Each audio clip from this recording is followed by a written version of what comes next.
दुःखाच्या समुद्रात बुडालेला दिसतोस, पण कोणी हात द्यायलाही नाही. ही खंत आहे ना?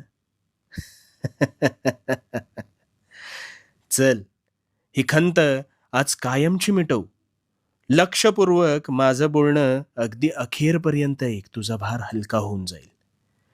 एकदा शेतात काम करत असताना शेतकऱ्याच्या तर्जनीला इजा झाली आणि त्यातून रक्तप्रवाह होऊ लागला. पण जखम अगदी छोटी आहे म्हणत त्याने दुर्लक्ष केलं.